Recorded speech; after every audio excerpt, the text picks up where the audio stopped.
Hi guys, இன்னைக்கு கீர்த்தியோட lunch menu பார்த்துடலாமா? இன்னைக்கு என்ன மெனு? இன்னைக்கு வெரைட்டி சாதம் தான். தக்காளி சாதம். நேரத்தையே சொல்லிட்டேன் சார். தக்காளி சாதம். இது வந்து சாப்பாடு வடிச்சிட்டு அதுக்கப்புறம் கிண்டுனேன். அதுக்கப்புறம் கிண்டுனதா இது? ஆமாம். மொத்தமாக சாப்பாடு செய்யறப்ப கிண்டுவாங்களா? அப்படி இல்லை, 2 விதமாக பண்ணுவாங்கல்ல. குக்கர்லேயே போட்டு பண்ணுவாங்க. ஓ, அதை விட இது டேஸ்ட் கொஞ்சம் நல்லாயிருக்கும். அதனால முட்டை வேக வச்சு கட் பண்ணி பெப்பர் உப்பு. இது வந்து தக்காளி சாதத்துக்கு தொட்டுக்கேன். தயிர் சாதமும் கொஞ்சம் பண்ணியிருக்கேன். அவனுக்கு தயிர் ஏதாச்சும் டெய்லி கொடுத்துருவியோ? ஆமாம். இது வந்து சாப்பாடு நல்லா குழச்சிட்டு அதுக்கப்புறம் கொஞ்சம் பால் தயிர் மிக்ஸ் பண்ணி கொஞ்சமாக தயிர் சாதம் தொட்டுக்க பொட்டேட்டோ நீளமாக அப்படியே வெட்டி அப்படியே ஃப்ரை பண்ணி கொஞ்சம் தனியாக எடுத்து வாங்கினதா இது?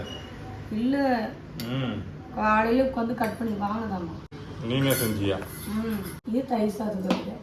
அப்புறம் கொஞ்சம் தக்காளி சாதத்துக்கு தயிர் பச்சடியும் வச்சுருக்கேன். இதுவும் தக்காளி சாதத்துக்கு தான்? ஆமாம். அப்போ தக்காளி சாதத்துக்கு 2 சைட் டிஷ்ஷா? முட்டை ஒன்று, இது ஒன்றா? முட்டை சும்மா பாயில் பண்ணி தானே பண்ணியிருக்கேன் சிம்பிளாக, அதனால கொஞ்சம் தயிர் பச்சடி. நெக்ஸ்ட்டு இதான் வந்துட்டு தண்ணி கொஞ்சம் எப்போ தயிர் கொடுப்பேன்னா இன்னைக்கு என்ன பண்ணிட்டேன், மோரை அடிச்சுட்டேன். மோரை அடிச்சுட்டியா? அது நிறையா இருக்கிறதுனால அது ரொம்பிட போகுது. அந்த அளவுக்கு இருக்குல்ல. நெக்ஸ்ட்டு இன்னைக்கு மாம்பழம் ஸ்நாக்ஸ்க்கு. ஃப்ரூட்ஸ் வந்து இன்னைக்கு மாம்பழமா? ஏதாவது ஸ்நாக்ஸ் செஞ்சு வைப்பேன்ல, அதுக்கு பதிலாக இன்னைக்கு மேங்கோ வந்து சரி அதை கட் பண்ணி கொடுத்துடலான்ட்டு. மோர் வந்து இப்போ போனோடனே குடிச்சிடுவோம் டக்குன்னு. ஸ்நாக்ஸுக்கு மாம்பழம், மற்றெல்லாம் லஞ்ச். இன்னைக்கான லஞ்ச் மெனு இதுதான். ஓகே, பேக் பண்ணிடலாமா?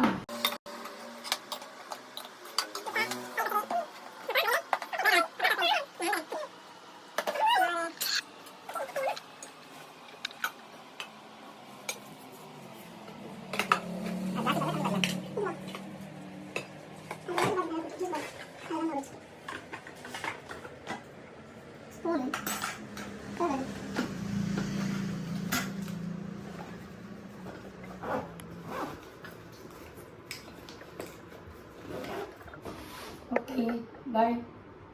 நெக்ஸ்ட் வீடியோவில் பார்க்கலாம்.